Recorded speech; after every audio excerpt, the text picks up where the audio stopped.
Hello everyone, welcome to my review of Arrow Season 4, Episode 2. This episode focuses mostly on the idea of, what happens when someone steps up and tries to become mayor of Star City. Which in this case is his old family friend of Oliver and his sister Thea, who was a friend of their mother's, who is trying to step up and do the right thing and bring the fight to the light.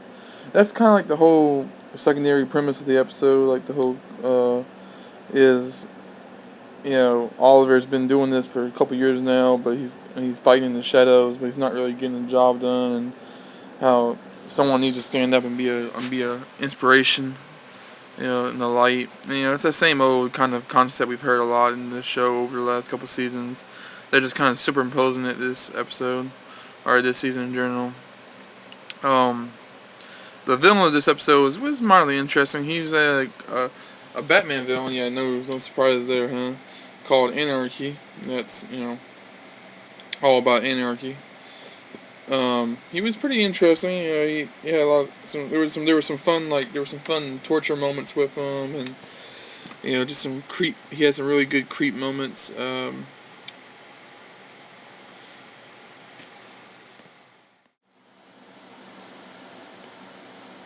This episode also deals a lot with Thea and her bloodlust, from being in the Lazarus pit. Her having to deal with her inner struggle to not kill people or hurt people. We actually get a really nice little confrontation between her and Oliver, which is something we don't really ever get to see. They've always been such good friends with each other, such good siblings. We don't ever see them actually get to the bullying point that they've got to in this episode, which it was really fun. Let's see, what else this episode was very entertaining. It showed a lot of different sides to Oliver and them. There was a spoiler alert. There's a little moment where Oliver decides at the end where he wants to run for mayor because the woman that's running for mayor gets scared out of it, and Oliver realizes that the city needs someone who can protect themselves and is not afraid of death. So we get that moment there where Oliver, decides to become mayor, which is probably setting up a lot of storylines for future episodes. And it's nice to note that in the comic books there was a storyline where Oliver did become the mayor of Star City. So it's nice to see them taking more stories in the comic books that are actually Green Arrow stories and not just Batman stories or Suicide Squad stories or whatnot. It was I really liked the fight scene at the end between Anarchy and Team Arrow. It was really fun. He has kind of a different set of weapons that we're not used to, like the electric batons. That was kind of a cool little twist on the whole martial arts fighting thing.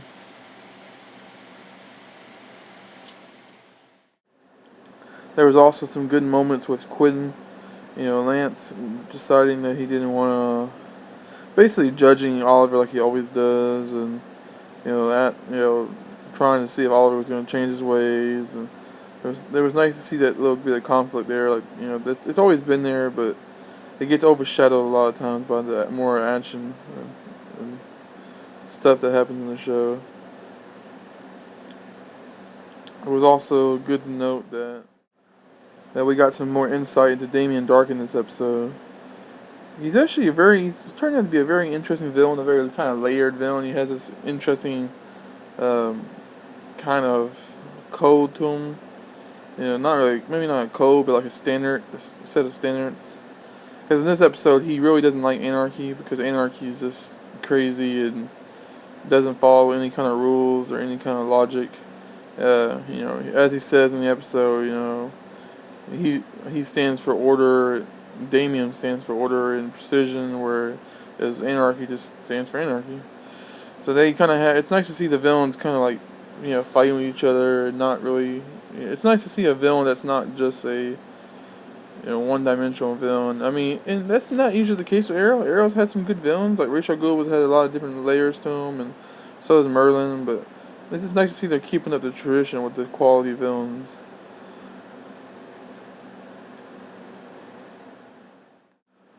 All in all, this episode was pretty entertaining. It had some good action sequences in it, some pretty decent character development, and a nice little surprise at the end. So I'd probably give it a good 3 out of 5. It wasn't the best episode, but by far it wasn't the worst. So thank you guys for watching my review. Stay tuned for more of these. I'll be doing Arrow, Flash.